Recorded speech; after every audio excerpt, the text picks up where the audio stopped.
Hey guys, good evening. Yesterday I took Multi to doctor for a second opinion, and doctor explained me very well what Multi was actually suffering from since 24th of June.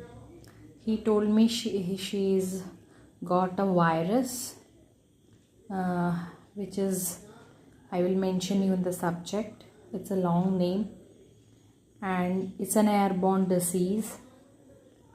After knowing the seriousness of this virus, I started to inquire more on that.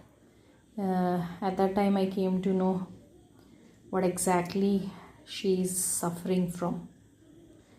She is having difficulty, as I showed you, she was having difficulty